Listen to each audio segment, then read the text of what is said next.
Olá, seja muito bem-vindo, seja muito bem-vinda a um episódio super especial do Mentes Legais, o podcast que, como você sabe, busca receber pessoas interessantes, com trajetórias ainda mais interessantes, para que a gente possa conhecer um pouco mais sobre os lados pessoal e profissional de cada uma das pessoas com quem a gente tem o prazer de conversar.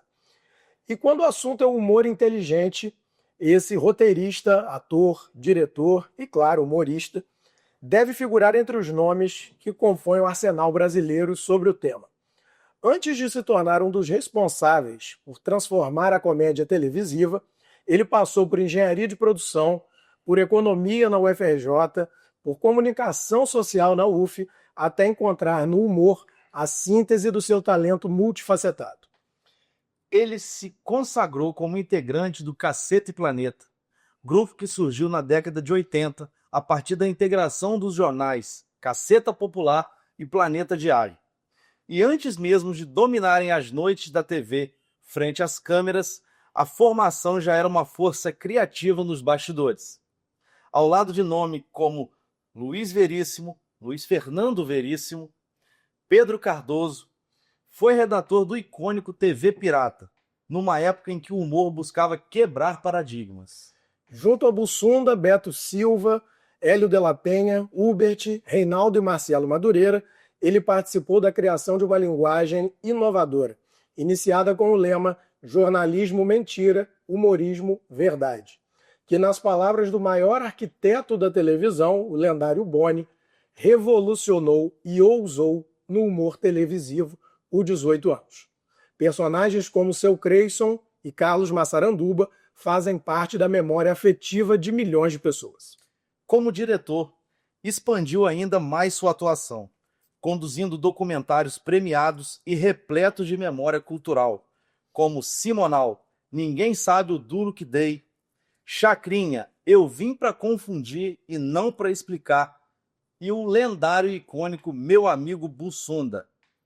Hoje teremos o prazer de mergulhar na mente legal, criativa e inquieta por trás de marcos artísticos brasileiros.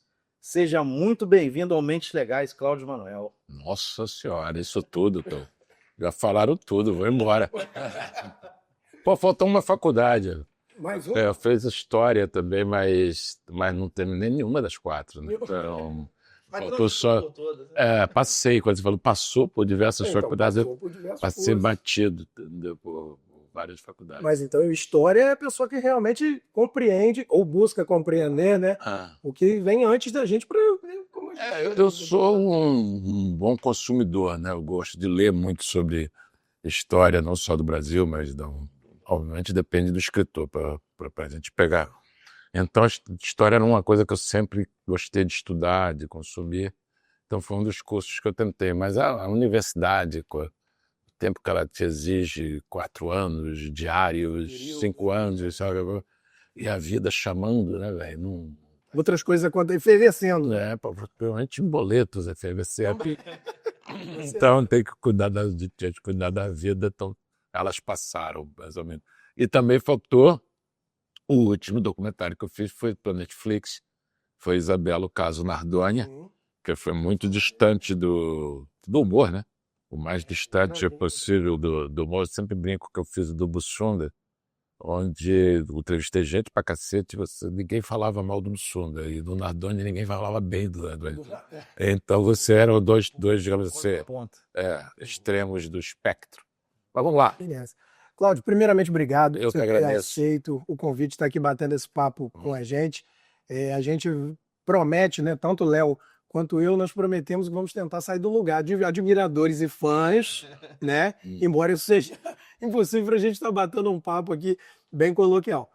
E eu queria iniciar te fazendo uma pergunta no seguinte sentido. Uma vez num depoimento no Memória Globo, você disse o seguinte... A memória é da Globo, não é minha, bicho. Tem que você ter nota. Devo tudo ao humor, consumo e escrevo humor, mas não me julgo humorista. Às vezes sou mais um produtor-autor. Levei muito tempo para escrever em ficha de hotel, por exemplo, ator.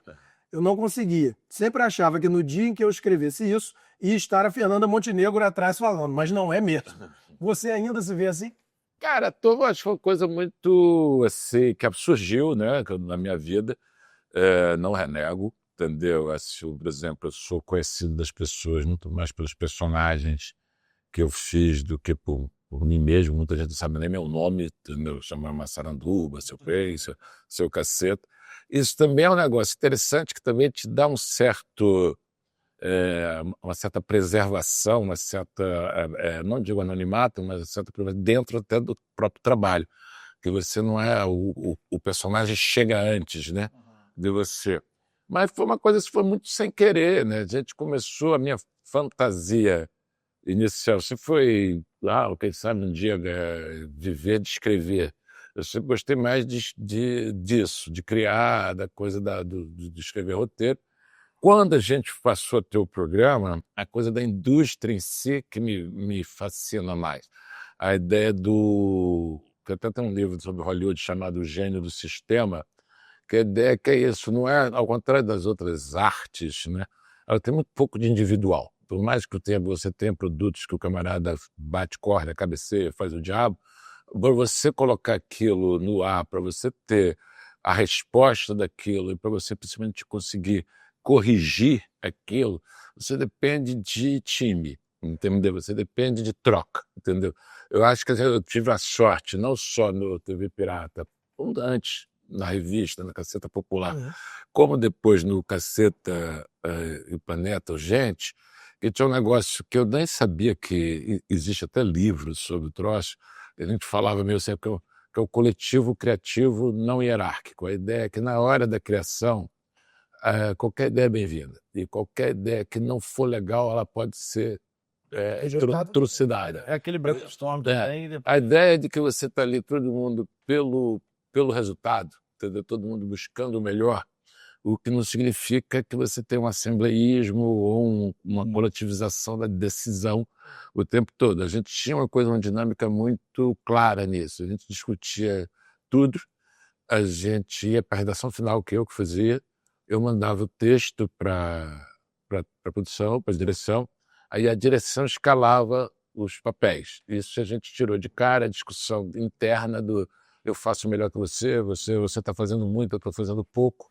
Todas as discussões assim, pessoais, elas eram levadas fora do grupo. Se você não está satisfeito, conversa com o diretor, a gente não quer nem saber, nem o diretor tinha autorização para trazer para a gente a discussão, e nem ninguém tinha autorização para discutir dentro do grupo esse tipo de insatisfação.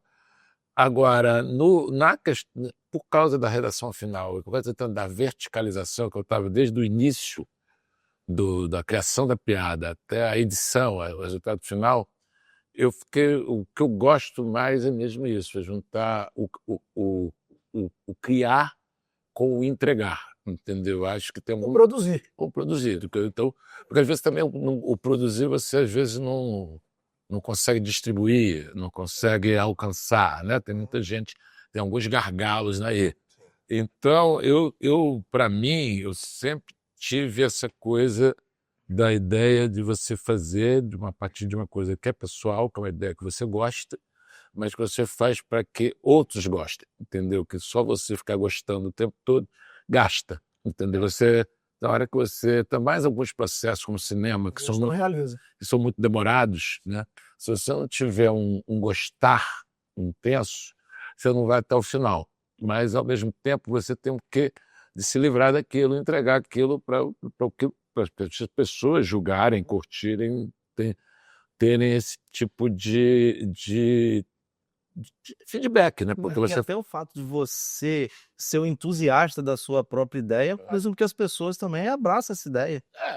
Ajuda, né? Ajuda, claro. Você realmente olharem com os olhos. Eu acho que você também tem alguns outros talentos, né? Na ideia de, ao você perceber que a televisão é mais claro isso do que o cinema. O cinema ainda tem muita artesania e muito, às vezes, improvisos, não que isso seja ruim, mas dentro do processo, né? Que eu acho que você tem duas coisas que na TV aberta te treinam e que são muito pouco valorizadas, mas você não consegue entregar sem isso, que é rotina e estresse, entendeu? Então, sem ainda você um bafo no cangote, você se mexer, haja vontade, entendeu? E vontade você pode ter, mas vontade também você pode não ter. e a coisa de você ter que entregar é um treinamento... Sem o ritmo industrial, realmente, né? Mas é o ritmo industrial, mas não adianta também fazer de qualquer jeito para entregar. Sim, mas eu digo no sentido de ter que entregar a alguém, né? E tem uma aferição concreta que é a da audiência. Então não adianta só se livrar. Você tem que se livrar e, no caso da Globo, e conquistar. Você tem que ganhar.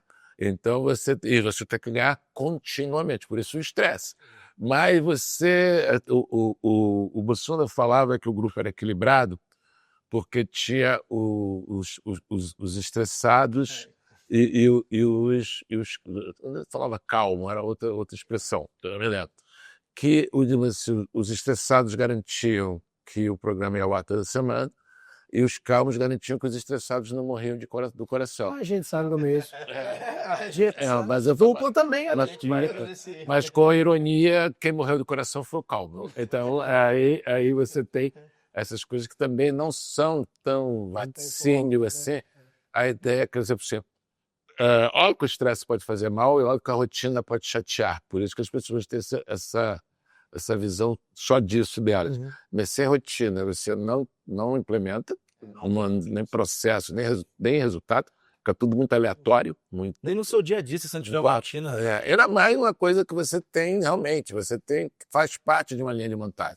Você tem que entregar um texto, você tem que ir para a produção. De todo. E a gente tinha uma coisa que era muito particular, que quase eu não conheço nenhum programa que tenha, que a gente era redação e elenco, entendeu? Assim, o Porta tem isso, mas o Porta também tinha uma redação à parte também, tem gente que é só roteirista, mas é diferente, são esquetes. Mas são esquetes.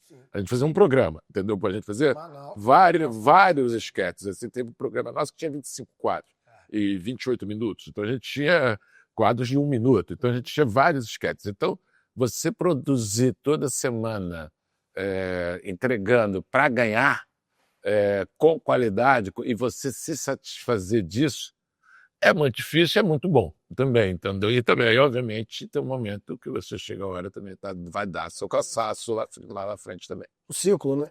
Porque em tudo na vida a diferença do remédio pro veneno é a dose, né? E você tem ciclos Paracelso. Cumpre. Paracelso. Tem esse momento, assim, muito... Acho que foi um marco, né? Essa transição que vocês faziam do Caceta Popular pro Planeta Diário. Tem, assim, alguma memória... Do jornal para TV. Dos jornais para virar grupo, né? Virar um grupo. Uma memória, assim, desse período experimental, mas que já era um momento, digamos assim, anárquico. Cara, tem várias memórias, né, e várias perdas de memória também. O já ficou há 50, 40 anos. Assim. A gente tinha, assim, um alcance underground. A gente fazia do jeito... eu brinco da nossa fase que era pré-armadorismo, né, que você fazia quando juntava dinheiro para rodar um jornal numa gráfica, que na maioria das gráficas não aceitavam rodar por causa do conteúdo, que achava meio que ia dar problema. E a gente vendia de mesa em mesa, de bar em bar. Então era um negócio que, nesse momento, a gente aspirava uma coisa maior. A gente nunca quis ser underground, a gente nunca quis não ter alcance. Tanto que as pessoas falaram, não, mas vocês se venderam para a Globo. Eu falei, demorou, né, velho? Porque a gente está querendo ser há muito tempo, a gente está aí na luta, né, há muito tempo. Então, né, nessa passagem, a principal marco, né, da história foi quando o Jô Soares saiu para o SBT, de surpresa, e abriu uma vaga enorme na programação na terça-feira à noite, que era do programa do Jô, e o Boni chamou o Guel Arraes, que já estava na Globo, e o Guel Arraes chamou o Cláudio Paiva na ideia de fazer um novo humorístico. Quando a gente foi contratado por um negócio chamado Projeto Humor Novo, não tinha nem nome, TV Pirata. Ainda bem que virou TV Pirata por Humor Novo, uma bosta. Aí o Cláudio e o Guel tinham uma ideia de fazer um programa de humor que não fosse habituado a ver os mesmos comediantes. Tanto o Guel foi atrás de um casting que trafegasse pela comédia, mas nunca tivesse feito com a única que já tinha feito programa de humor, foi a Cláudia Raia.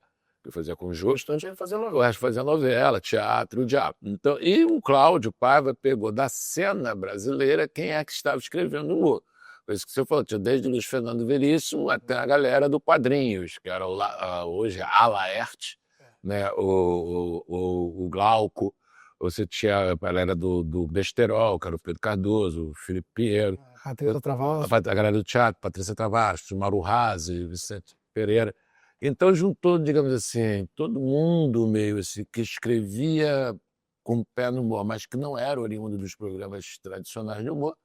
E aí surgiu uma ideia, nem me lembro de quem, de fazer uma TV alternativa, uma TV pirata. E que tinha essa onda de rádio pirata, TV pirata, essas coisas todas. Então era uma TV que O teria nome faz todo sentido. que tinha a ver também com a época, né? Da redemocratização, da ideia de você fazer uma retomada das liberdades. Uma informação já foi na internet. O programa, até que se você for olhar ele até hoje no YouTube, ele tem quadros, obviamente, atemporais, mas ele captura muito o espírito de uma época. Sim, até a questão, por exemplo, da blackface. É um negócio que na época era feito que nunca ninguém tinha discutido isso e hoje não teria cabimento fazer alguma coisa desse sentido.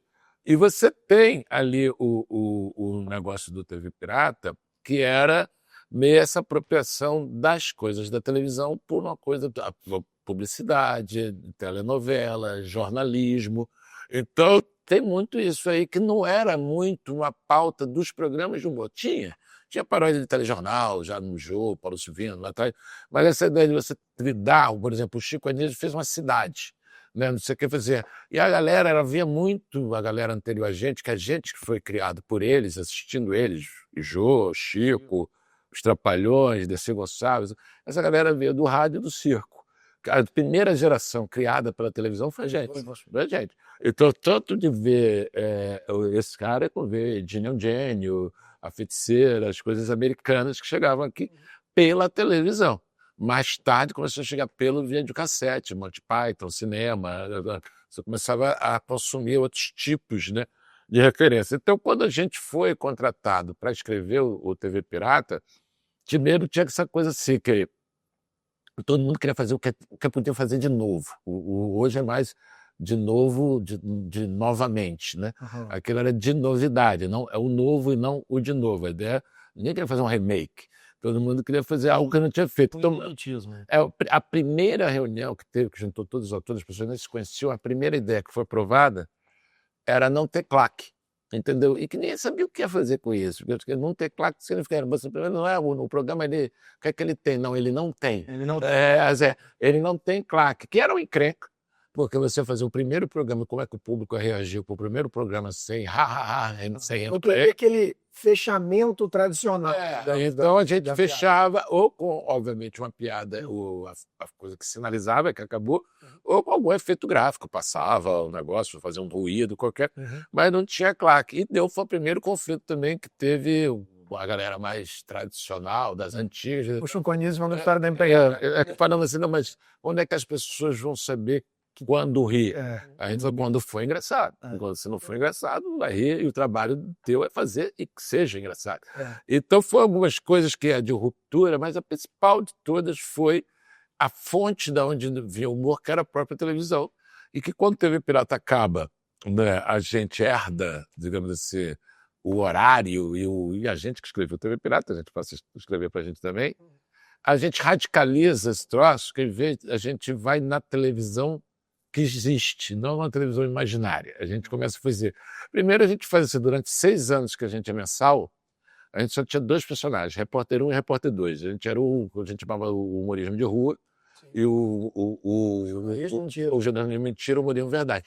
Não era nem por uma questão ideológica, era por uma questão de não se achar com ferramenta para ser ator. A gente não se achava ator. Então, quando a gente queria fazer algum personagem, a gente convidava um ator, tinha o Collor, chamava o Pedro Cardoso para interpretar o Collor, alguma coisa desse tipo, e aproveitar para ter convidados. E aí, quando o programa passa para semanal, que é em 98, é que a gente sente uma necessidade logística de ter quadros fixos. Sim. Porque não dá para você fazer do zero toda semana. Então, a gente precisa ter um estoque. Para ter um estoque, não podiam ser quadros mais assim, perecíveis, que durassem mais tempo, né? E aí a gente faz o primeiro, que é o Diário de um Macho, que tinha sido um quadro que a gente estava zoando com os Pit Boy, Nós na época, que saiu para dar porrada em todo mundo, e a gente resolveu fazer o primeiro quadro nosso de ficção no último programa, que a gente não sabia que ia ser o último mensal. E era um Diário de um Macho, já era Carlos Massaranduba e Wilson Montanha, mas o Wilson Montanha era o Madureira. E aí, quando a gente resolveu fazer semanal, o diretor trocou o Madureira para o Bussunda, ficou eu e o Bussunda fazendo, e a gente começou com 2 seriados, que a gente chamava, que era o Diário do Macho e o Fucker and Sucker. E aí, para ter esse estoque. E começamos a fazer, que no mensal não dava, paródia do capítulo da novela. Porque no mensal não dava para acompanhar a paródia, porque você... Eu também, eu achava muito interessante no Fucker and Sucker, era a dublagem. E era feita, a gente não acompanhava. E você tinha, só para terminar, porque aí a novela foi um tiro que a gente deu e acertou onde não sabia, que além dele nos dar um quadro fixo, que você já tinha uma coisa importante, ele fez uma ponte da novela original com a gente que nenhum programa tinha. Então o nosso Ibope não caía, que o povo Gravava a novela no primeiro. que o povo brasileiro, depois da novela, vai para a caminha. Entendeu? Então, naquela época, mais ainda, era mais desanalisado do que tinha acabado. O share da televisão, depois da novela, 1 segundo depois da última da novela, cai assim 20 pontos. E a gente segurava isso, entendeu? A gente mantinha a novela na nossa. Então a gente chegou a dar ibopes que nenhum outro programa conseguia por causa desse quadro. E também um outro que foi um golaço que a gente não imaginava, que a gente trouxe o Mulherio, que nenhum outro programa que competia com a gente, o CQC um pouco tinha. O Pânico tinha 0 mulher assistindo. E o Pânico mesmo surgiu 10 anos depois. Mas quando a gente tinha um Mulherio junto. Então a gente começou a ser exatamente um Brasil de audiência, entendeu? Que não tinha segmento. Essa transição era muito boa. Ô, Cláudio, antes, assim, a gente quer falar mais um pouco do Caceta especificamente, mas eu queria só retornar um pouquinho, um detalhe, para saber o seguinte. A gente não... Nem é a intenção, eu acho que hoje, por mais que, ou talvez até por isso, por sempre haver esse debate, que já é antigo, de humor, politicamente correto, incorreto, essa questão, isso é um debate antigo, porém constante. Só que quando vocês, antes de irem especificamente para a TV, vocês juntaram o grupo, né, com a fusão dos jornais da Caceta e do Planeta, como um grupo musical, né? Vocês faziam show de humor e música. E na época, vocês lançaram algumas questões que até hoje são icônicas, como por exemplo o LP do Preto com Buraco no meio. Que já teve essa discussão toda. Pois é, e tinha um quadro também que depois vocês levaram para o TV Pirata, me corrija se eu estiver errado, eu acho que começou nessa época, que eu particularmente adorava, gosto de ver até hoje, que é o Piada em Debate. Porque desde aquele tempo... Era um número do nosso show. Então, vocês começaram no show, depois levaram para a TV. Então, mas naquele tempo, essa patrulha de politicamente correto, eu imagino que já existisse. Já. Era mais fácil lá? Hoje, como que... Vamos lá, as coisas mudaram basicamente isso. Primeiro, o ferramental.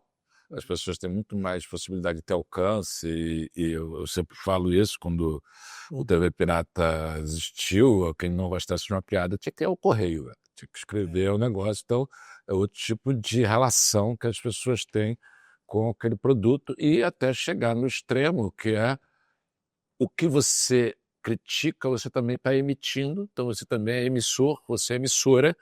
Então você também está produzindo conteúdo, também está criando audiência, blá, blá, blá, blá, blá. Então, assim, você teve do TV Pirata, que eu brinco assim, até boa parte do Caceta, tinha acabado o Departamento de Censura Federal e não tinha chegado o algoritmo. Então, você basicamente não era uma festa, a festa da democracia.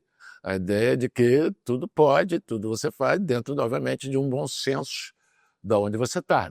Num teatro, você podia muito mais do que no horário nobre da televisão, aquela coisa que hoje mudou, porque hoje no teatro o cara filma você no teatro, bota, então essa relação também se perdeu. Na questão dessa coisa do politicamente correto, assim, a coisa é muito, já tem bastante tempo, ela surge dos anos 80 nas universidades americanas, mas obviamente ela não era predominante como era, ela surge até você zoando dela muito mais do que você temendo as novas normas, não sei o quê. Então você brincava muito com isso. A gente tinha um número no show da gente em 1990, que chamava Politicamente Correto. Entendeu? Assim, que era a gente tinha uma troca de roupa, aí a banda da gente levava lá um som qualquer, cantando umas marchinhas de carnaval para passar o tempo, e aí vinha um grupo de militantes da plateia, que era um negro, um gay e um índio, que era Hélio, Madureira e Bussunda de índio, Hélio óbvio, de negro, e o Madureira de gay, protestando, exigindo um repertório politicamente correto que fosse tocado. Isso, e aí o cara chegava assim, aí tu cantava lá, verde negra do cabelo duro, afrodescendente que não se penteia conforme o estereótipo do branco europeu, e você tinha, índio que é demarcação de terra, se não der ele vai se organizar e lutar pela sua cultura. E tinha, olha a cabeleira do José, se ele for a opção dele, ninguém tem nada a ver com isso. Isso é de 90, tá? Deixa 35 anos. Então você tinha esse tipo de colocação, como é comum até hoje, que a gente, ao mesmo tempo que tem uma esquerda muito anti-americana, ela importa tudo dos Estados Unidos. Todos os termos, gatilho, politicamente correto, linguagem neutra, uso de pronome, tudo vem de lá, entendeu? Tudo não encaixa, a questão racial, tudo vem de lá. Então tudo já existia, mas obviamente não com esse nível de fragmentação, com esse nível de interesses no posicionamento. A opinião começou a ser monetizada, entendeu? Então, isso muda geral. Você tem várias coisas que são muito recentes para quem é novo, quanto mais para quem não é. A ideia, por exemplo, passado e presente. É um negócio que todo mundo sempre soube o que é. Hoje é complicado. O camarada que fez um negócio em 1980 e pouco, o nego descobre, joga no Twitter, no É verdade. ferrou. E quer analisar com os olhos. A questão do privado e do público. O que é privado e o que é público? Entendeu? Depende. Entendeu? O que você está falando num lugar, alguém filmou, botou na rede, já não é mais privado. Então, você tem várias coisas também que sempre existiram, por exemplo, a questão da linguagem. A língua sempre foi viva, entendeu? Isso vale para o humor, vale para várias coisas. Mas quando você tem, digamos assim, grupos interessados ou pessoas interessadas na sua própria agenda, na sua própria pauta, o que era vivo passa a ser também... É vivo ou é imposto? As pessoas estão exigindo aquela mudança. Uma coisa é você parar de falar vossa mercê e falar você. Outra coisa é você tem que falar bem-vinde, entendeu? Assim, por quê? E se não falar, vai dar ruim, entendeu? Por quê? Entendeu? E essas coisas também, que você tem leis informais com penas informais, com punições informais, e às vezes intermináveis, às vezes para sempre. Então, tudo isso é um complicador, principalmente para quem está no ramo da criação, e mais ainda no ramo da experimentação, a ousadia. A ousadia ela passa a ser muito complicada, ela passa a ser muito vigiada, né? Que você tem uma coisa que é muito recente, que é a ideia que as pessoas têm hoje uma convicção que piada é opinião e risada é aprovação. Entendeu? Se isso é você começou a pessoa que isso não é. Se o cara está falando um negócio, não necessariamente ele não acha aquilo, porque a piada também é feita para dar susto, para surpreender, para ser meio inusitado. Reflexão, várias coisas, mas a ideia. Então, e muitas dessas coisas é para te pegar de surpresa. Sim. Eu me lembro uma vez que eu estava no aeroporto de Curitiba, eu acho, Floripa, no Sul, e fechou por causa do mau tempo. Aí, daqui a pouco, a gente estava todo mundo, aí veio um camarada, já fã, assim, um grandão. Aí começou, pô, vocês estão aqui? Aí começou a contar um monte de piada racista, assim, quando preto isso, crioulo aquilo, não sei o quê.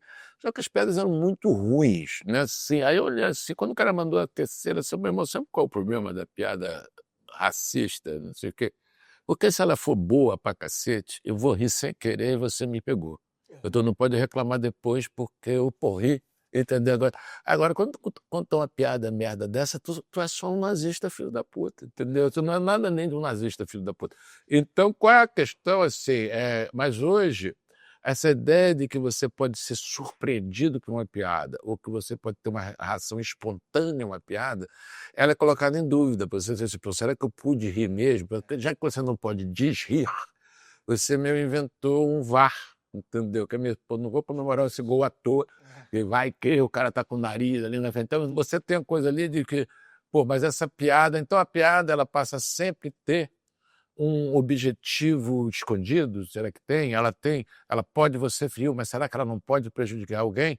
Então, por exemplo, o Piada em Debate, que a gente fez, obviamente levando um nível Sensacional. de distopia, que isso nunca existiria, você levar a sério uma piada, entendeu? Uma mesa redonda analisando A coisa ficou tão invertida que as pessoas hoje elas cobram muito mais seriedade e responsabilidade de um humorista do que de um presidente da República. Todos os últimos presidentes da República, nossos últimos 3 ou 4 mandatos, ou 5 mandatos, só fazer a conta, podiam entrar na praça nossa, sentar no banco do Casamento da Nobre, que eles serem iguaizinhos.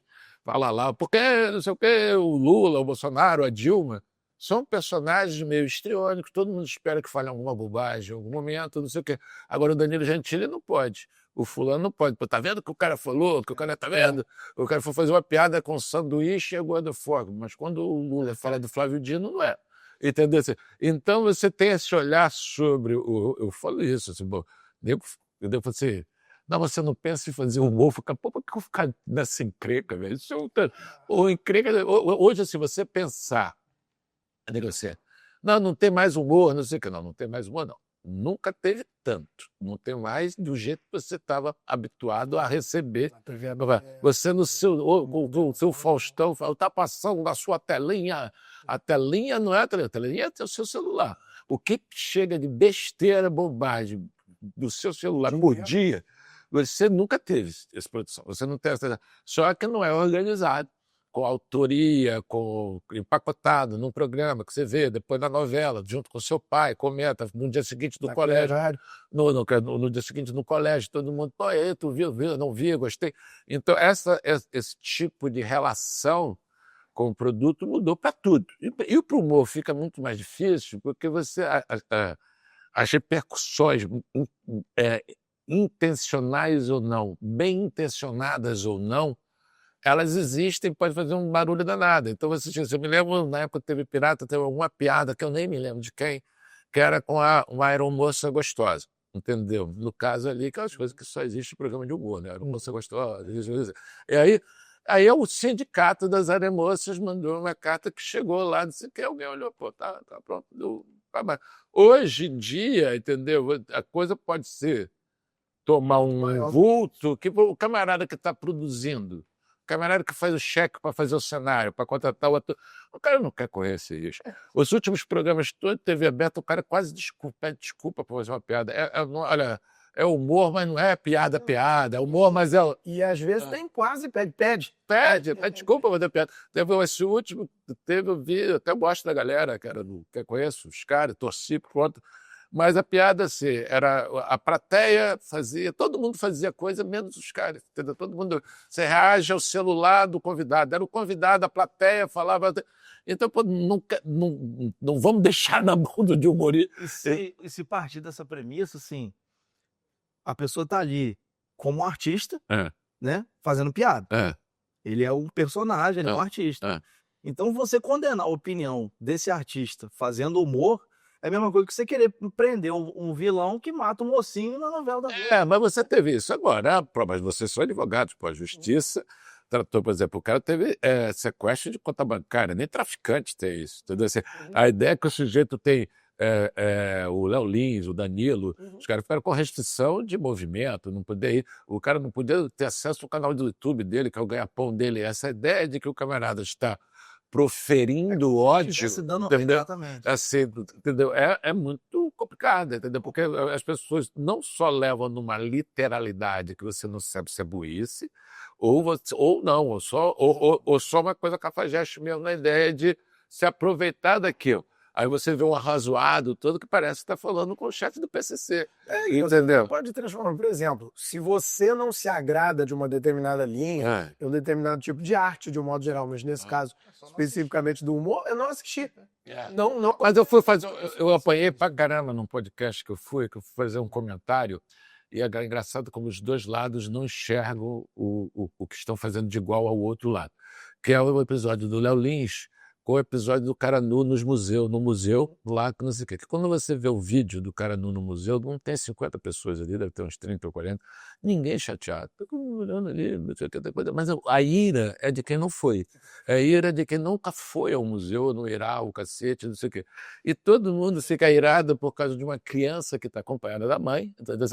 Quando eu fui comparar assim, as duas coisas, o cara que não vai ao show do Léo Lins e fica injuriado e não fala, não, eu respeito a liberdade de expressão, pode falar o que quiser, o doente é a plateia. Então você tem esse julgamento sobre a pessoa que foi, sobre o caso, você não foi, você não vai, você não consome, não sei o que, coisa. Aí quando eu fui falar isso, cara, pô, você não pode comparar uma coisa com a outra. Claro que eu posso, eu estou distante, posso fazer o que eu quiser. Verdade, não, porque eu tenho a liberdade de comparar. Você pode nunca, não, porque envolve uma criança. Não envolve uma criança. É uma criança que está ali, entendeu? Olhando ali um negócio de um cara pelado, do nada, acompanhado.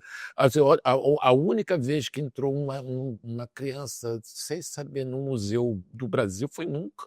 Entendeu? Foi nunca, as pessoas. O museu é um negócio não frequentado. Então você tem esse tipo de. A chance que as pessoas têm de se irritarem profundamente, se mobilizarem profundamente com o lazer do outro, a educação do filho do outro, de gente que ele nunca viu, não conhece. A vida é moderno. É moderno.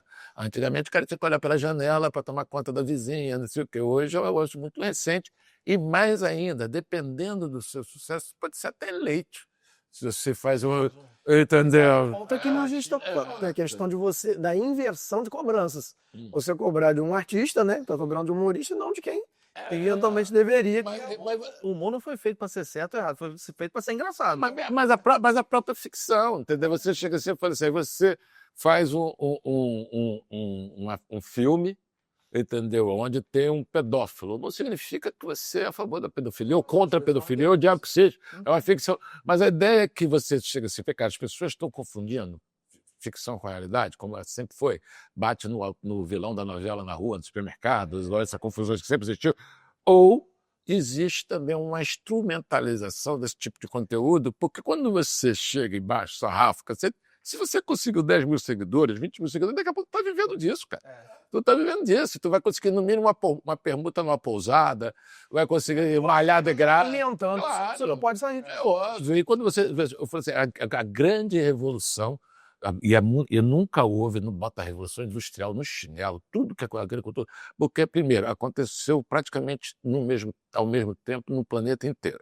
E, segundo, que ela transforma pessoas físicas em algo além do físico, que é essa capacidade de emitir. Então, hoje eu falei isso, ninguém mais é CPF. Então, você não mudou. Quando o camarada fala assim, mas vocês são o quê? O CPF não tem nada a ver, o match legal, você não sabe se o cara realmente não está gostando de você ou ele está jogando para um público que ele está querendo conquistar. A crítica para ele. Ele devia transverso. Cláudio, você mencionou aí em ousadia, né? Você falou ousadia. O advogado fica anotando. Você falou que... Você falou a questão da ousadia criativa. E justamente, né, o Boni, que praticamente todo mundo é o grande arquiteto, né, do Rio, da produção. O formatador, digamos, maior do que a gente, pelo menos as nossas gerações acompanharam, né, como televisão. Ele disse justamente no lado B do Boni que ele deveria deixar registrado, abre aspas, importante registrar o quanto eu devo ao Cacete Planeta por terem acreditado que seria possível fazer humor inteligente e de qualidade na televisão. E por terem realizado um trabalho incrível acima das expectativas. Obrigado. Fecha aspas. Sem palavras do bom. Vai. Com base nisso. Isso antigamente dava para pedir um aumento da porra. Não é? Se o livro tivesse saído. Nos áureos tempos, né? Mas agora tem contrato hoje em dia. Esse negócio do tempo. Com base nisso, você acha, olhando para trás, qual você acha que foi, se é que é possível falar uma, mas talvez uma que mais chame a atenção, a maior ousadia de vocês enquanto grupo? Cara, eu acho que a maior de todas foi levar o humor para a rua. Entendeu? Acho que tinha gente que fazia isso, mas num esquema muito... Marcelo Taz fazia isso, mas num esquema muito caseiro, muito restrito, que era passar... O Ernesto Varela. Passava na TV Cultura, entendeu? Então a gente teve essa discussão lá dentro, né? Que nem falando assim, porra, vocês estão trazendo muita gente feia para televisão. Eu falei, se chama povo brasileiro, entendeu? Com essa gente feia. Que se vocês quiserem que a gente grave em Estocolmo, o problema é que vai ter que aprender o idioma, várias coisas do gênero. Se é que você acha que o povo de Estocolmo é lindo, cacete. Eu me lembro que das primeiras gravações tinha um ônibus parado, a gente foi vendo de figurino. Eu falei, não, o povo brasileiro era meio mal vestido. A gente que barrou isso. Então a gente foi pro primeiro programa de humor que viajou. Entendeu? Isso é um correlato, a gente nunca teve, era só o primeiro capítulo de novela que viajava e o jornalismo. Então a gente foi desde Copa do Mundo, quando a gente fez a primeira Copa do Mundo, em 94, a gente causou uma sensação lá, a segurança da Copa do Mundo não tinha a menor ideia do que fazia com a gente, porque a gente tinha credencial e a gente não era daquilo, porque a gente não era jogador, a gente não era treinador, a gente não era repórter.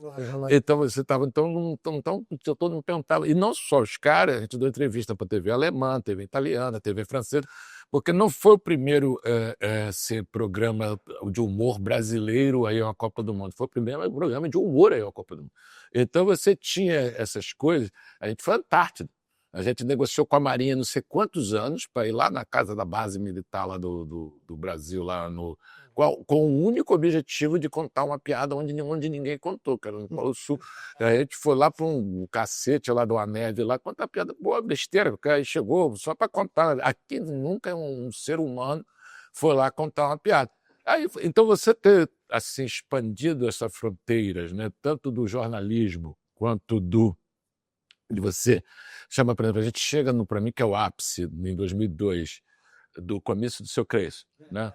Porque que a gente pegou um caso, né, que veio através da legislação, e foi uma legislação eleitoral feita basicamente contra a gente, que não existia nem o Pânico, nem o CQC na época, e os caras falaram que você, para fazer piada com o político e candidato, você tinha que fazer para todos, o que é impossível. Do primeiro turno tem 21 candidatos. Chega... Não tem. Não, você não tinha como fazer piada. Isso não, porque a Globo era acusada de manipular a eleição, cacete, então a interferência, todo mundo acha que o público sempre é burro e manipulável, com exceção quando vota no que você gosta. Aí quando a gente chegou lá, e a gente então, sempre fez o que a gente chamava de otário eleitoral gratuito, que era negócio de candidatos fakes, né? Vários deputados, obviamente, tudo de mentira, partidos de mentira, diabo. Aí, quando já que personas reais. Não, os deputados não. Os personagens não, mas. Porque não era meio assim, meio malucão também, porque, na verdade, assim, a política é muito regional. Então você não vai sacanear o César Maia. Eu falei, Niterói, ninguém sabe quem é o César Maia, quanto mais em Belo Horizonte. Então o nosso político era muito mais o presidente, o político folclórico, onde todo mundo conhece, não sei o quê. Então era mais mesmo a questão de você zoar com a eleição, com os candidatos. Então era candidatos bizarros, o cacete. Aí a gente lança o Seu Cresço para presidente, exatamente para. Então vamos ter um candidato próprio. Se já que não pode falar com tudo, a gente combinou. Então vamos lançar uma candidatura nossa e depois, no segundo turno, a gente faz com os candidatos de verdade, que só vão ter dois, tudo bem. Foi Lula e Serra, tudo bem. Aí acabou o Seu Crédito, fez Lula e Serra. Só que a gente começou a fazer dentro do programa. Então, fazer debate Até assisti ontem, mandaram um corte no Instagram, eu nem me lembrava, que era o debate do Seu Cresço com o Vanderlei da Sauna Gay, era do PSG, Partido da Sauna Gay, e debatendo, não sei o quê, aquela coisa. Beleza, e isso, e propostas do Seu Cresço, propostas de programa. Até um belo dia, que ia ter as eleições, a gente acabou um programa com a Maria Paula falando, olha, dia tal, gravação na Praça da República, em São Paulo, do comício de encerramento da campanha do Seu Cresço.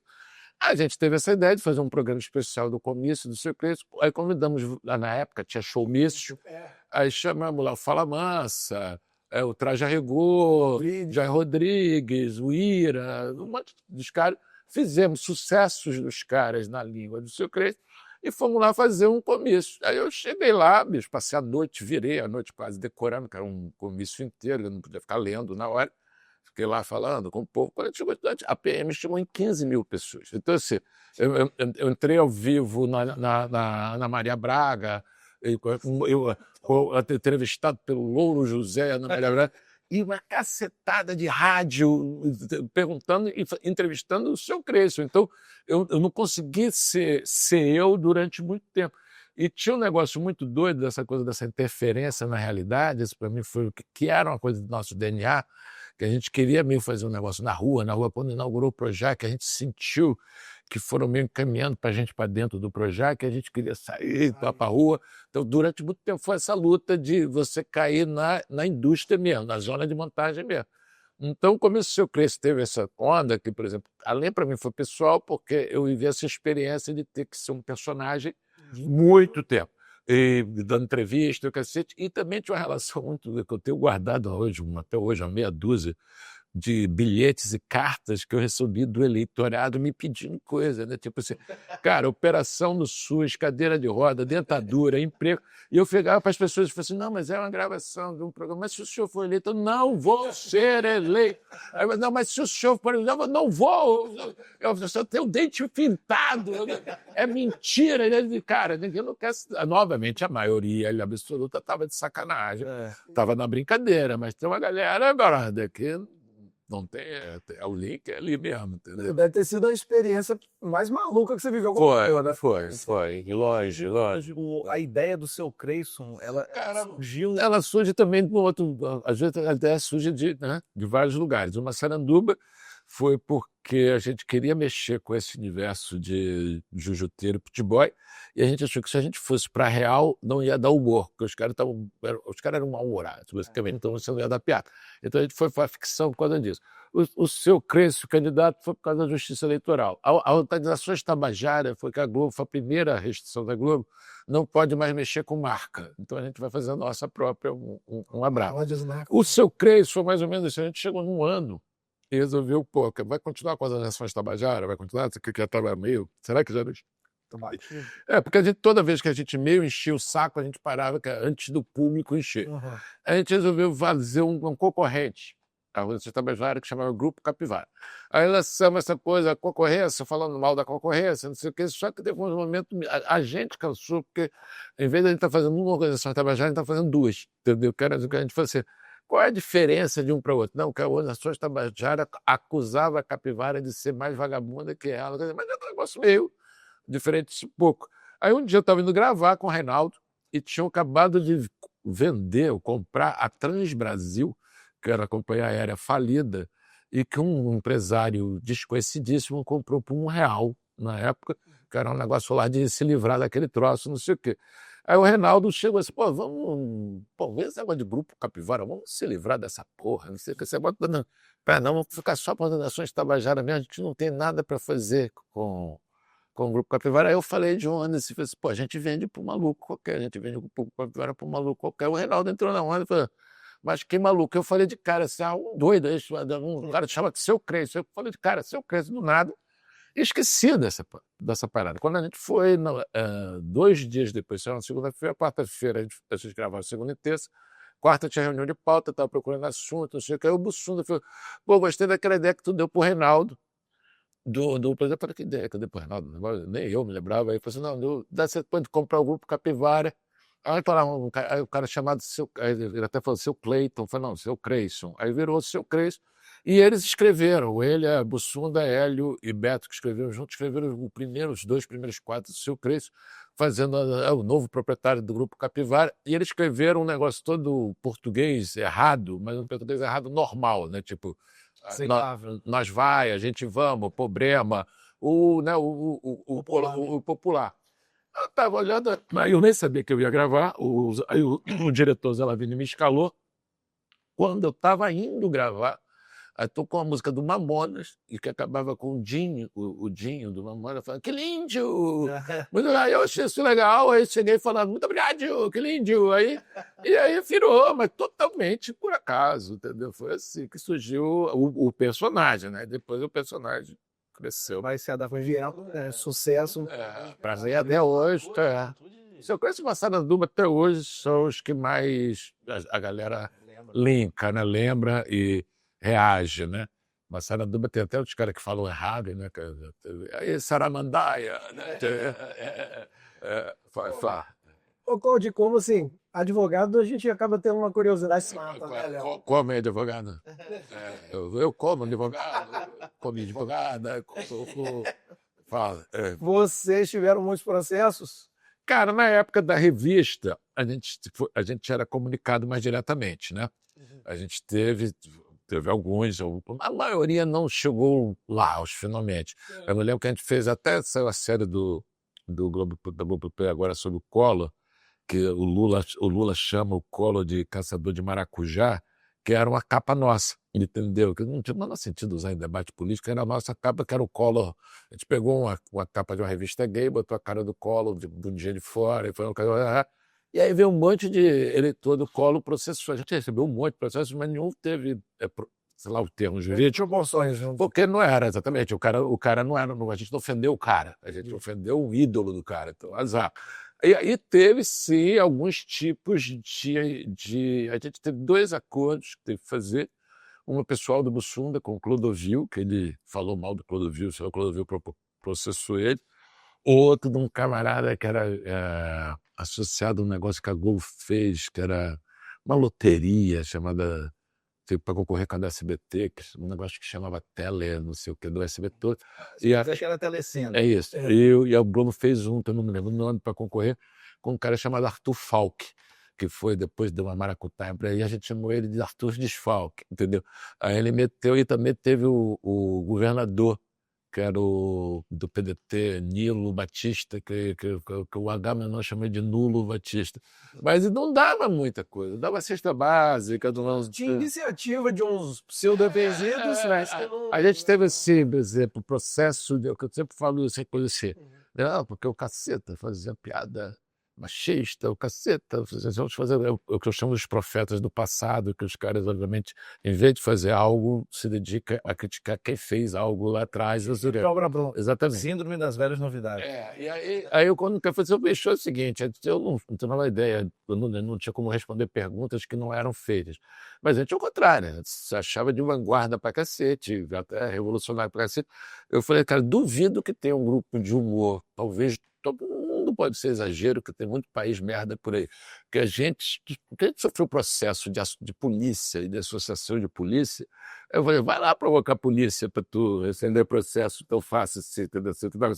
Então eu me lembro que teve todos esses escândalos que tiveram até agora voltou um negócio por causa dessa operação do alemão, que é um negócio que sempre volta nosso, que é um negócio que a gente fez há 20 mil anos, até chama Rio Cidade Calamitosa, que tem umas paradas de samba enredo, que fica dum-dum, baladum-dum, baladum-dum, tem várias coisas, tipo, a minha, sei o que, atravessou o mar, vários samba enredos. Recentemente, é por causa da namoração. Então, várias vezes, eu me lembro que teve um esculacho que foi filmado, que na época ainda era novidade, porque só câmeras ocultas, o cara tinha que filmar com a câmera, hoje com o celular, melhorou muito a vida do cidadão aí, esculachado.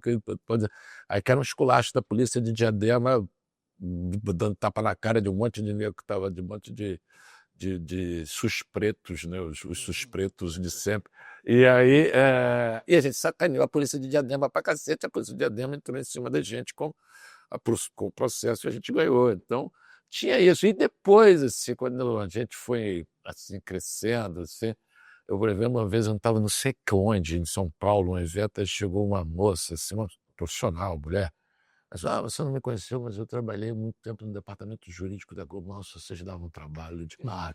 Porque o jurídico da Globo é que segurava a peteca, entendeu? Então, assim, volta e meia, teve uma que foi maravilhosa, que eu soube da história completa quando fui fazer a série sobre o Bussunda, que eu entrevistei a Marluce, que tinha sido CEO da Globo na época, que era quando a gente fez uma piada, não me lembro qual foi a circunstância da notícia, que era a Maria Paula de prostituta em Brasília, que era um cenário chroma key, fazendo assim, não sei o que, aí chega um transeunte assim, desculpa, a senhora é deputada, não sei o que, deputada, me respeite, eu sou prostituta, eu não sei o que, bababá. Aí no dia seguinte, as deputadas mulheres ficaram se sentiram ofendidíssimas, e fizeram a demonstração ao presidente da Câmara, que era o Aécio, para falar uma coisa lá, uma coisa contra a gente. Aí saiu no Globo assim, deputadas pedem prisão de Caceta Planeta, uma latinha de bosta. Eu sei que a gente não tinha nem muito notado, mas quando a gente foi almoçar, tinha uma feira em Ipanema, que um monte de senhora, vocês não vão ser presos. Viu abraçar a gente, não volto que a gente não vai ser preso. Ninguém estava nem pensando nisso. Mas aí foi uma história que foi muito engraçada, porque quando a gente chegou do almoço, devido ao incentivo da senhora, a gente foi trabalhar e o Bussunda chegou só a escrever uma nota de resposta lá, essa coisa, vou botar no site, tudo bem. A gente pegou, riu pra cacete, e que era uma nota assim, pedindo desculpa, que a gente não queria vender ninguém, entendeu? A gente, quando comparou prostituta com deputado, era só uma alusão a duas profissões que recebem dinheiro para mudar de posição, né? E aí, bicho, é isso que deu. Aí que foi. Que aí a gente riu pra cacete, botou, foi lá trabalhando. E eu não sabia isso aí. Quando eu fui fazer a série do Bussunda, agora que é uma luz, que é toda uma senhora elegante, educadíssima, uma pessoa gentilíssima. Aí você falou, nossa, vocês davam um trabalho. Vocês fizeram aquela piada da deputada prostituta. A Câmara inteira, o governo inteiro ligou para a família Marinho lá me ligou para mim. E eu falei, não, mas foi um deslize, mas já passou. Aí vocês lançam aquela motinha na internet.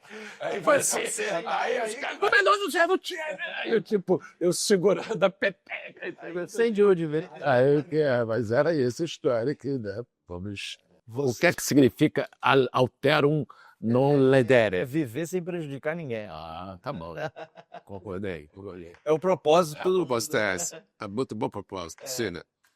Vocês fizeram a cobertura da Copa de 94. Fizemos, 98 98. e E a 2006. fatídica... 2006. Não, 2000 Já 2002, né, que teve o tempo, 2006 foi quando o Mussunda Morreu e em 2014 eu pus pra TV. O fatídico 7-1. Estava lá no Você Mineral. tava lá. É. Aí eu tava vendo um corte seu num outro podcast. Ah, Você falou assim, tava lá cobrindo, né? E aí 5-0 para a Alemanha. é. E o pessoal começou a gritar. Foi no primeiro, na virada, no intervalo do primeiro pro segundo tempo. 4-0, 5-0. 5-0. que o pessoal começou a gritar, eu acredito. Eu acredito. Aí você falou assim, essa aí é um grito do nosso adversário. É. Aí eu concluí que você estava se referindo ao Atlético Mineiro, porque o jogo foi a ocasião, Era do torcedor. você é adversário. Eu deduzi que você seja flamenguista. Sim. Aí depois tem o pessoal, você saindo ali muito revoltado. Com a galera do com vesgo.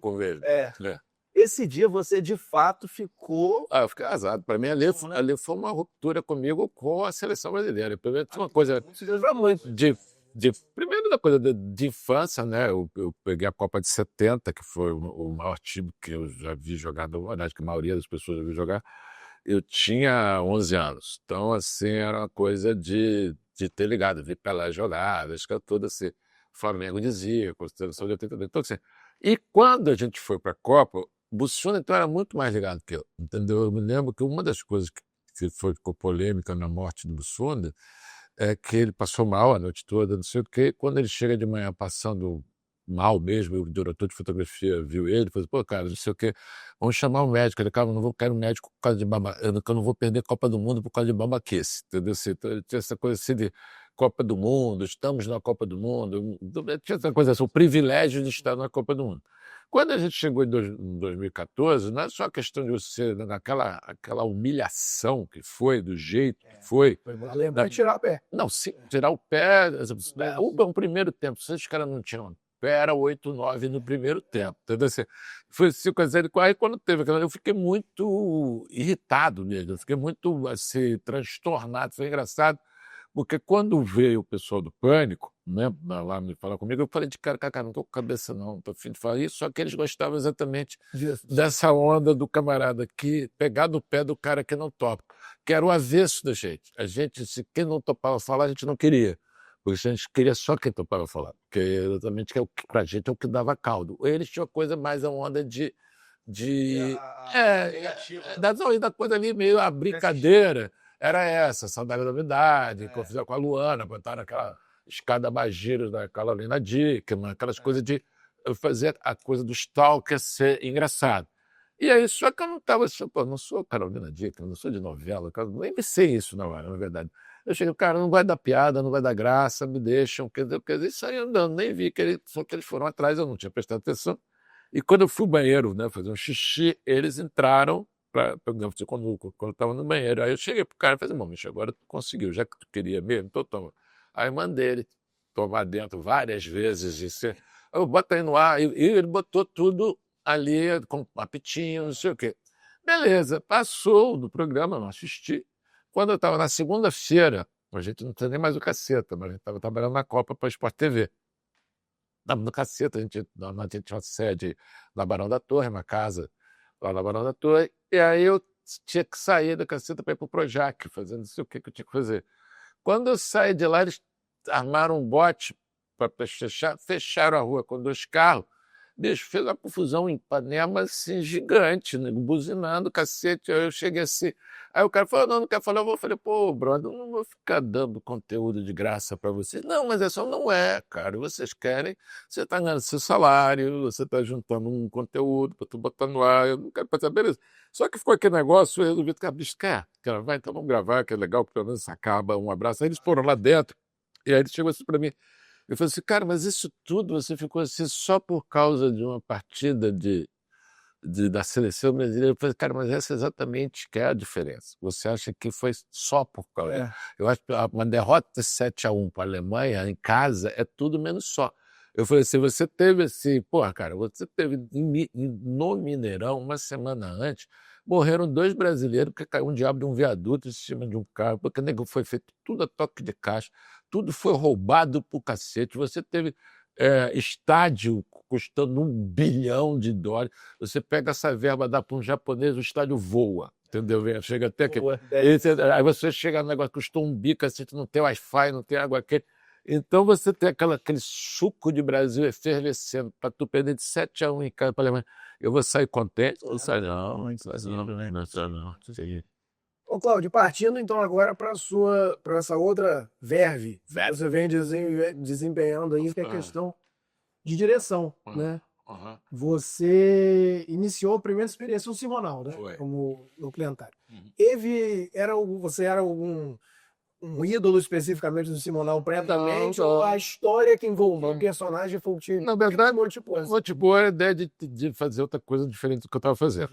Então eu falei, pô, queria experimentar direção e não queria experimentar direção por ficção, porque tinha que lidar com ator, diálogo. Eu sempre achei a ficção um pouquinho brasileira, assim, óbvio que tem suas exceções, coisas boas, mas na média eu acho muito cara de novela, muito acho que as falas não parecem falas. Eu tenho implicância com ficção no meu nível de exigência. E aí eu também não me sentia preparado demais para ensaiar um cast. Eu sempre gostei muito de documentário, entendeu? Assim, de ler história, biografia, essas coisas tudo. Eu estava lendo um livro do Nelson Motta, que era de memórias dele, chama Noites Tropicais, que estão vários capítulos dele, conta dele coisas de Regina, quando não sei o que, e tinha um sobre Simonal. E eu tinha na memória o Simonal, mas de criança. Eu não tinha idade para assistir show do Simonal, ou ter disco do Simonal. O Simonal não queria fazer sucesso pra cacete. E eu me lembrava de alguns eventos, ele cantando, alguns cantando filme. Mas não tinha nada ali do negócio. E eu comecei a falar, pô, que puta história. E depois que as pessoas me perguntaram por que eu fui fazer essa história do Simonal, eu falei assim, olha, a pergunta melhor é por que ninguém tinha feito. Porque a história é muito impressionante, porque não é de qualquer pessoa que chega a um estrelato e cai no ostracismo. É o nível de estrelato que ele chegou e o ostracismo que ele chegou, que também são duas coisas muito extremo. Muito coisa. Primeiro, assim, ele foi o primeiro artista negro a chegar onde ele chegou, e o tamanho da queda é impressionante. Também a rapidez da queda e também que hoje a gente vê muito, além da coisa das confusões, não tem mais passado, presente, é a tal da a confusão entre erro e crime e a extinção da misericórdia. Porque quando você vê se o Simonal, ele comete um ato muito grave, e ele é julgado por causa disso, que ele é possível mandante de um sequestro, que tem violência e o cacete, mas ele não é condenado por causa disso. Ele é condenado por algo que supostamente deveria ter feito, porque já que ele se meteu com usou agentes da polícia para bater, então ele era ligado à polícia, ao ser ligado à polícia, então ele era ligado à ditadura, então, que você chega e isso você não retroage, entendeu? Então aquele cara pega um diabo de um contágio, né? Que é essa história que me interessou, entendeu? Esse tamanho desse drama todo. E aí, e o Simonal hoje é até um cara mais assim, falado, coisa assim, na época o Simonal ele já tinha morrido, ele estava muito soterrado, e eu não pensava em gastar dinheiro para fazer isso, porque eu acabei fazendo as minhas próprias custas, porque eu fui começar a conversar com pessoas, patrocinadores, pessoas, então você tinha 2 tipos de encontros claros. Quem não conhecia o Simonal e não tinha o menor interesse, ou quem conhecia aí que não tinha o menor interesse mesmo, entendeu? Que aí o camarada, não quero me meter nisso, não quero... Eu cheguei ao ponto que eu decidi, vou fazer na marra, eu fui conversar com um camarada que era na época esposo, marido de uma amiga da minha mulher, e o cara era banqueiro, não sei o que, o banco envolvido em 1000 escândalos desse aí de tudo, do governo Collor, parceiro, do cacete do banco, vários episódios jornalísticos, vamos dizer assim, bancário e jornalístico. Eu fui conversar com um cara, eu tinha feito uma demo, né? Já tinha feito algumas entrevistas, Nelson Mota, sei o que, para fazer uma demo. Aí o cara me chamou para conversar pessoalmente, ele virou amigo meu tudo. Ele falou, cara, eu vou te dar um conselho, eu gosto muito de você, não sei o quê, não se mete com isso, não. Essa galera, não sei o quê, vamos ver, o cara, isso vai respingar em você vão te acusar de não sei coisa. Cara, eu saí de lá e falei, puta que pariu, o cara envolvido no escândalo, depois eu não me meter nisso. Aí eu falei com minha mulher, vou gastar um apartamentinho aí, mas vou fazer ainda mais esse troço. E para mim foi legal, exatamente porque eu mudei de casca, né? Eu troquei de casca, a partir dali eu peguei uns quase 2 anos uma diretoria de entretenimento do Fantástico, que eu pude exercitar outros formatos. Eu fiz um quadro chamado Que Vida a Vida, que bombou, e para mim, para pegar cancha de entrevista, que eu entrevistei de Anderson Silva a Amir Klink, Daniel Filho, Zeca Pagodinho. Então você tinha umas coisas... Xuxa. E até hoje, nego morre, nego pega toda hora, morre e aparece. Até a série do Chico Anísio começa. Eu contar justamente sobre isso. Esse quadro era muito interessante. E uma coisa que me chamou a atenção é que o Chico, né, com toda a genialidade indiscutível que ele tinha, eu achei dessas coincidências, né, talvez a gente pode dizer esse nome da vida, né, que em algum momento lá atrás, quando teve o tempo do TV Pirata, houve uma certa, talvez, um desencontro de gerações. É uma saia justa. Não, uma saia justa. Não foi com a gente diretamente. Diretamente com vocês. Talvez isso é um novo formato, se sentir ameaçado, naturalmente. Basicamente, eu acho que ela é um jovem novo com o não velho. Isso. Só que, curiosamente, uma das últimas declarações, se não a última, talvez, entrevista do Chico, já bem debilitar, é justamente no Que Vida a Vida, dirigido, né, por você. Eu acho que ele participou do Caceta. Também. Né? Ele chegou a participar do Caceta e ele começou o seguinte, como ele foi, ele peitou de cara, ele falou que ele queria que o programa tivesse a supervisão dele. Na época, o Boni teve uma crise, chegou o programa, o Guel pediu demissão, o Cláudio Paiva pediu demissão, e a gente teve a contratação mais rápida da Globo, porque quando convidaram a gente, que o Cláudio Paiva convidou pra gente, tinha uma desconfiança de uma pergunta lá atrás, que você fez assim, mas os caras vão saber escrever televisão? E lá atrás, toda vez que a gente ia escrever para revista, a gente já tinha umas coisas assim, eu morava, eu, Bussunda e Beto, eu falava, pô, essa ideia dava vídeo, isso dava vídeo, então a gente já tinha um monte de... Tinha uma escrita formatada. Isso dava vídeo, e que também diz muito da época, porque se não aparecesse uma emissora para nos contratar, aquela ideia estava na gaveta. Então, o que hoje em dia não é mais necessário, essa intermediação, não sei o que, a gente até falou disso tudo.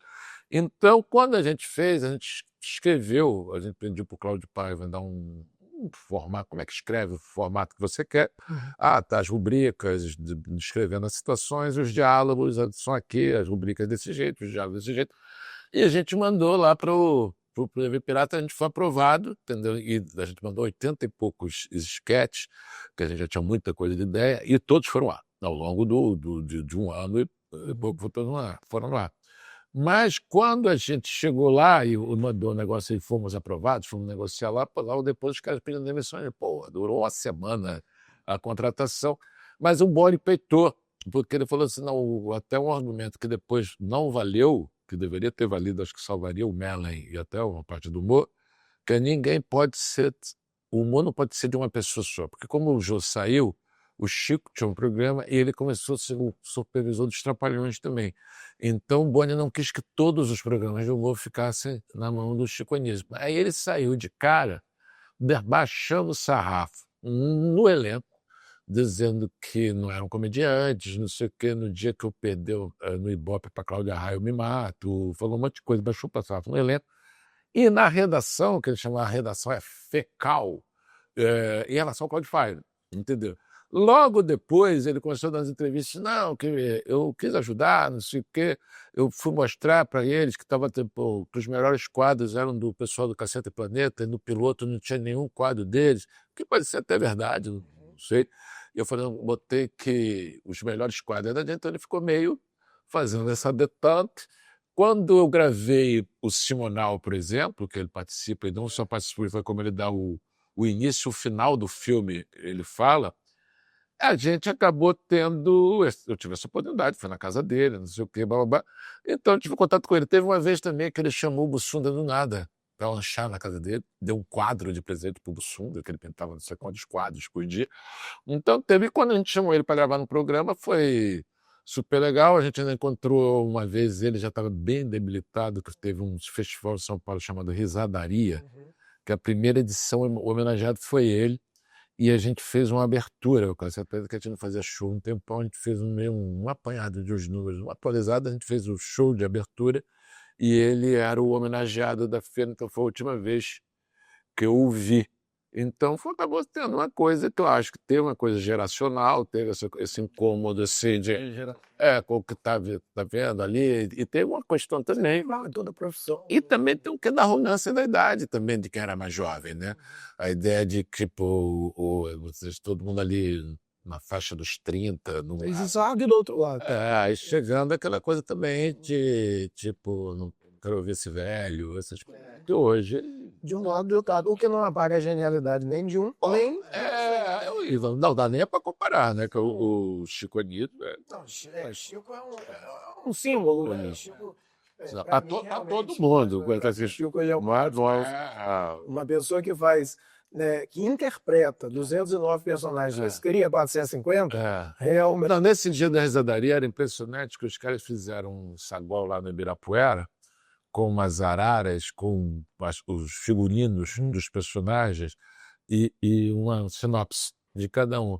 Primeiro que tu lê, cara, era uma população, uma cidade, literalmente uma cidade, entendeu? De 200 habitantes, não sei o que, tem coisa, porra, entendeu? E não é só isso, que você vai, o cara tinha memória do cara que tu fala, é aquele personagem que tu criou, que tem personagens muito efêmeros também, tem personagem que durou. A gente tem personagem que durou um programa, dois, que a gente fez uma única vez, quanto mais países, pô, entendeu? Então, eu achei a participação dele no Que Vida Vida muito simbólica. Além de ser uma edição bonita do quadro, simbólica, talvez com tudo que ele falou ali. Eu levei um susto do cacete, porque o quadro ele tinha uma concepção básica, eu fiz com o Mikael e com o Convito, que a gente fez o Simonal junto, que era o entrevistado. O entrevistador não aparece. Tanto que a gente fazia no estúdio que nem eu estava lá. Tava o cara, ele olhava para a câmera no lugar do... Era ele com a câmera. A câmera tinha um negócio, que era como se fosse um teleprompter, só que era eu. Eu entrevistava ele direto. Então ele olhava direto para a câmera, ou seja, ele olhava direto pelo telespectador. E a série, mas nenhum spoiler, porque a primeira coisa da série que saiu, que é muito boa, que o Bruno Mazzeo fez, aí começa com a minha voz off perguntando para ele. E que eu demorei para reconhecer minha voz, porque nunca entrou nenhuma pergunta minha do ar, ele pegou material bruto. Aí eu vi assim, tipo, falando, eu falei, pô, sou eu, cara, entendeu? Assim, que eu não estava habituado. Então foi engraçado por causa disso. A série começa com esse quadro dele, com essa pergunta dele. Nossa, e Cláudio, tem algum trabalho que você ainda não fez, mas que você gostaria? Pô, Seja por uma questão de desafio. tem vários. Vários. Eu acabei de não ganhar um edital que eu queria muito ter ganho, porque ganhou, mas foi bom que o assunto ganhou o de ficção. E aí, pelos critérios hoje, né, dia que, por exemplo, Até mesmo com critério de cota, de não sei o que, tem coisa que aí a galera que ganhou preenchia mais. E também não concorreu direto, que era ficção. Que eu queria fazer um que eu acho que eu chamo o maior seminal de todos os tempos, que é o João Cândido, o da Revolta da Chibata, do Almirante Negro, que é um cara que tem uma história assim, fabulosa, que o cara luta contra castigos corporais e até hoje é visto como um pária na Marinha. Então esse foi um cara que foi meio perseguido ao ponto que eu descobri que ele estava trabalhando num navio em Santa Catarina, forçava para o cara ser demitido. Assim. Mas é um negócio de época e é uma coisa muito difícil no Brasil você interessar galera. Ah, não, porque todo mundo tem vários vaticínios sobre o povo brasileiro, até que alguém fura a bolha. Ah, pô, o brasileiro não gosta, não lê, não gosta de história, não sei o que outra coisa. Então, quando você vê, é mais fácil tu fazer uma série sobre o ganhador do Big Brother do que sobre algum vulto histórico. Então, eu estou finalizando uma que também é a questão de ser fã do. Já filmei todo, já montei, mas tem umas questões orçamentárias para finalização sobre o Nelson Rodrigues, que eu brinco, eu não acredito em Deus, mas sou devoto de Nelson Rodrigues direto. E eu estou fazendo uma em parceria com o Hubert, que é ele que vai dirigir, sobre o Milu, porque o Hubert também, que é outro cara que eu gosto muito, o Hubert eu gosto, mas era o Milu que eu estou falando, e que o Hubert chegou a trabalhar com ele do Pasquim, então tinha essa coisa assim mais pessoal também, então o Hubert que dirigirá ou dirigiria, mas tem essas coisas também do setor, por exemplo, também agora tem um edital, não sei o quê, e você nunca sabe direto, aí você vai ver, não sei o quê, aí quando você acaba conhecendo quem conhece, aí tem não, porque passou em vários critérios, mas o problema é que um homem branco machista. Não, o cara é o Milo Fernandes, pô, não é um homem branco, tem 1 bilhão de. Quantos homens? Então, essa ideia que você. Entendeu? Não, mas não é porque não ganhou ponto. Se ele fosse um não sei o quê, mudaria. Tá? Então, tem muitas coisas hoje que depende também para onde, né, a própria indústria está direcionando. Eu, como acabei de fazer um true crime, o meu primeiro e o único por enquanto. Eu fui fazer exatamente porque eu não tinha feito, e também até tinha umas propostas, mas também assim, pô, mas já fiz, né? Então você não quer ficar também fazendo, vou fazer outro semanal, vou fazer outro true crime. Então tem muito mais essa coisa de vários projetos. Eu acabei de vir de uma reunião de um amigo meu no canal também no canal de São Paulo, não sei o quê, que ele me pediu a mão para fazer um negócio que juntar esporte e business, que é uma coisa para um canal específico de business, e uma coisa muito mais para ajudar, não é uma coisa autoral, assim. Mas eu também gosto disso, gosto de mexer com muita coisa, então tô com vários projetos. Quando você fez o documentário sobre o Bussunda, teve alguma coisa, vocês eram muito amigos, né? Então, teve alguma coisa que você não sabia, que você descobriu sobre ele fazendo documentário? Como que foi essa experiência? Cara, Independentemente da questão profissional, enquanto amigo, como transformou isso? teve algumas coisas, né, assim, da experiência como Sunda, porque todos os outros trabalhos que eu fiz, com exceção de um documentário sobre o humor, na época da redemocratização, que chama Rindo à Toa, Humor Senevich, que eu fiz um outro, Tá Rindo de Que o Ditadura, que o Caceta é personagem. Então eu apareço lá falando, o resto todo do que da vida, o Simonal, o Chacrinha, os outros, eu nem apareço, não aparece nem minha voz, entendeu? Então eu queria, dessa coisa de fazer algo diferente, eu fiquei pensando, o que é que eu podia fazer que tivesse uma coisa, uma ligação pessoal?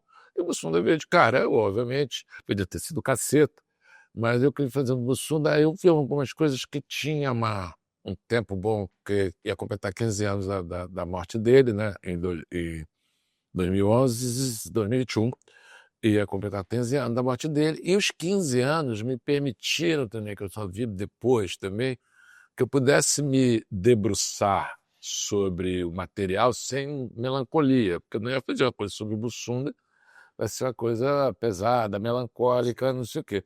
Então ele me proporcionou algumas coisas que foram bem interessantes. Primeiro, é poder ver coisas que eu nem me lembrava, ou de novo, que eu não via exatamente, podendo rir, né? Muita coisa antiga, né, no material, as coisas que eu achei que tinha perdido, que a gente teve durante uma época, um amigo meu tinha uns bares por aí, e aí ele propôs, a gente teve um bar que chamava Caceta Shopping Show em Botafogo, e esse troço foi assaltado, e levaram as fitas nossas e tinha sumido uma fita que chamava Caceta na Europa, não era nem Caceta e Planeta ainda. Foi uma viagem que eu, Beto e o Bussunda fizemos, o Bussunda tinha uma câmera de VHS, a gente fez umas piadinhas bobas lá, isso estava como perdido. E aí, no apanhado de coisas, a mulher, a viúva dele achou um DVD, uma cópia, então eu usei coisas desse material. Teve muita história, também foi o primeiro trabalho que eu pude fazer com vários grupos de WhatsApp. Então tinha amigos dele da faculdade, amigos dele não sei de onde, amigos dele... Então histórias que eu até... Mas não lembrava que não foram exatamente comigo, foram com... Eu chamo meu amigo Bussunda, mas tem vários amigos, né, que podem falar essa frase, meu amigo Bussunda, galera do colégio, galera da colônia de férias. Agora, teve uma coisa que foi assim, também muito assim, diferente, não?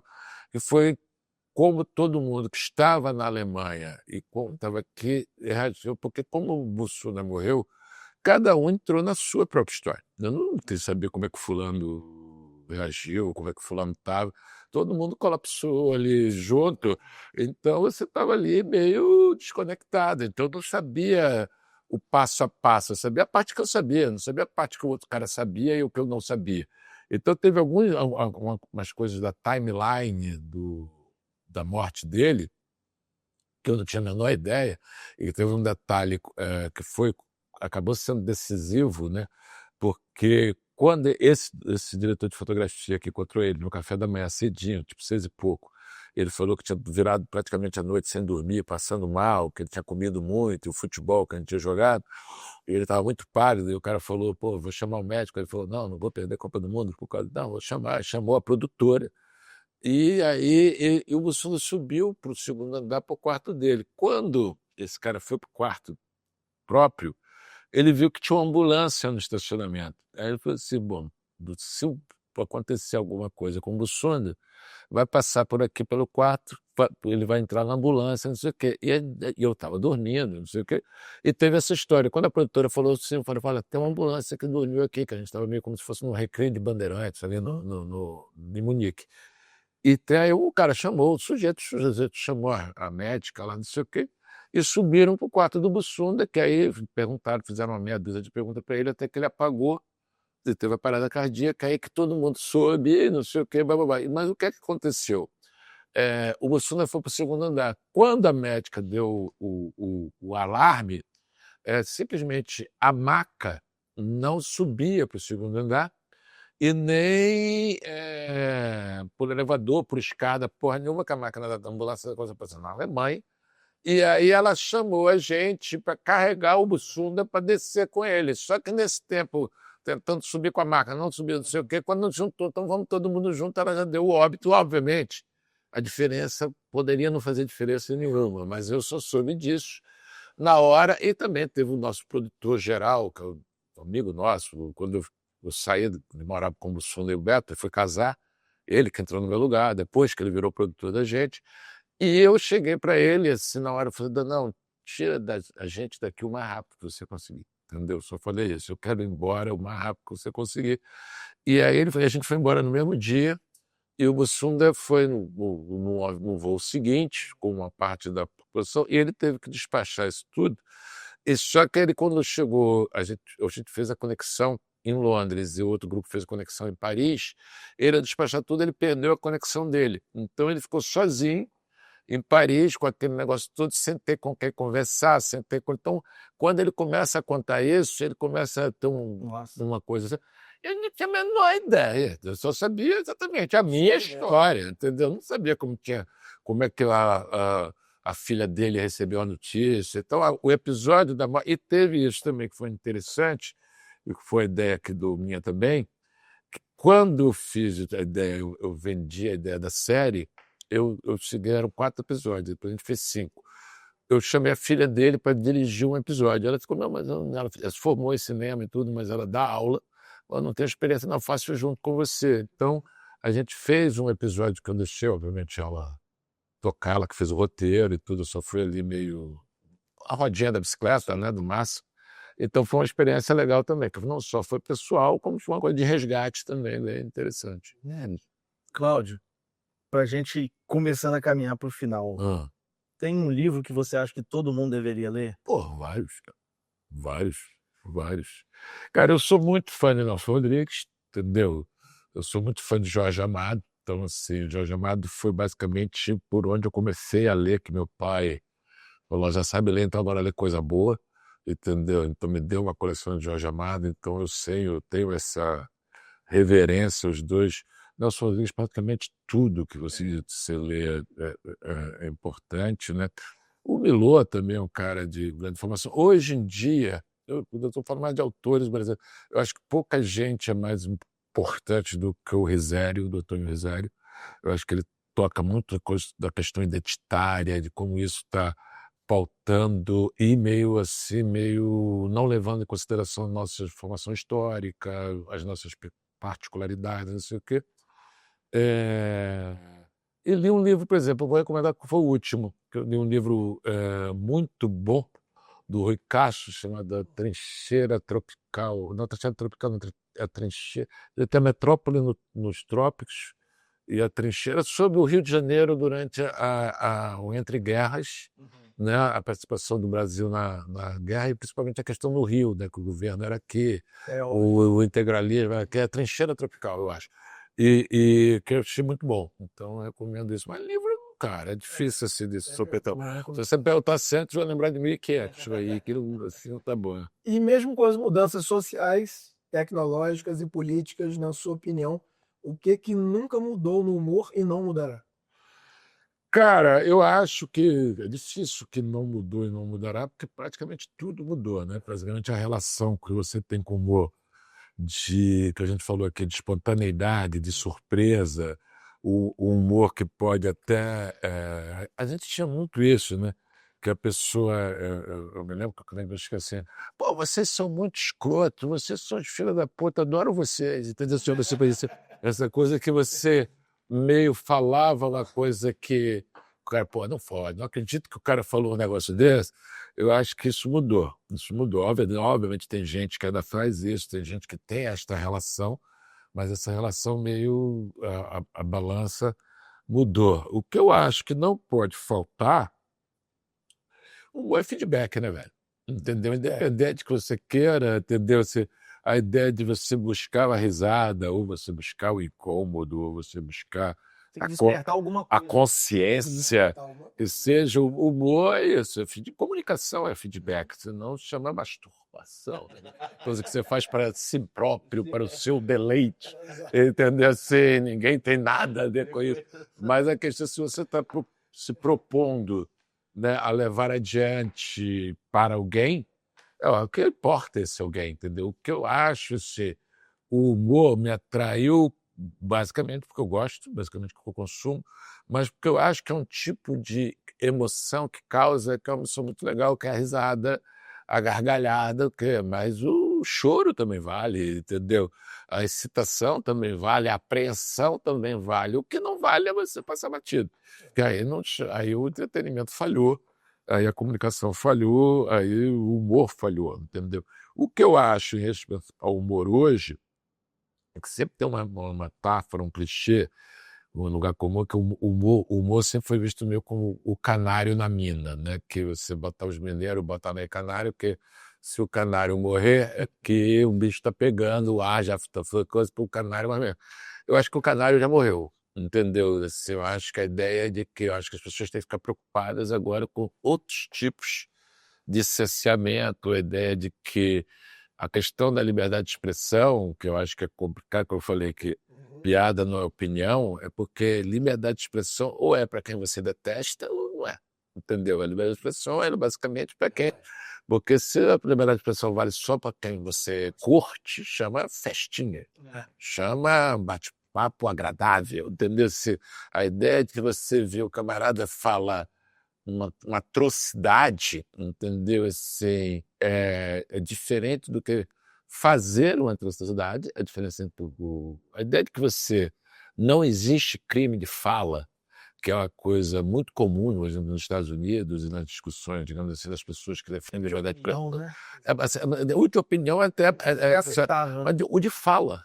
Você não pode falar nada, eu não posso falar nada que te cause um dano específico a você, por mais bárbaro que seja, entendeu? Assim, isso não existe, por exemplo, na legislação americana, não existe calúnia e difamação, entendeu? Assim, então, você tem essa ideia de que piadas matam, eu falei assim, caramba, jura? Entendeu? Isso é uma frase, assim, eu não consigo entender, por exemplo, na polarização, o cara que fala vacinas matam, o cara que fala piadas matam, e que são de espectros políticos totalmente diferentes. Eu falei, caramba, galera, entendeu? Você ter certeza que num país que tem 45 mil assassinatos e todo mundo está comemorando que caiu, entendeu? 40 mil mortos de trânsito, e você acha que piada, que nada, velho, entendeu? No Brasil. Tá deslocado da realidade. Então, mas é uma coisa que eu acho que tem tudo em nome, uma espécie de, no nome de uma fragilidade santa, que muito mais do que mostrar. É uma coisa meio ostentatória, uma coisa meio de exibição, uma exibição de virtude, e também uma coisa que você vira muito, tua amiga minha que chama de chega vara de apartamento também, que é um negócio que você, com muito pouco, você diz fazendo muito. Você está, entendeu? Você está cuidando do planeta, você está cuidando do ódio, você não arruma a tua gaveta, entendeu? Você trata mal sua funcionária, né, que chama de pegada. Você quer, entendeu, que coe seu suco de laranja, mas você tem coisas enormes, assim, e aí, bicho, é fácil, né? É fácil. Infelizmente, a gente vai ter que terminar em algum momento. Cláudio, o que o Cláudio hoje falaria pro Cláudio jovem? Cara, Não seja jovem. depende do jovem, né? Para um jovem, eu falaria, continue, persevere.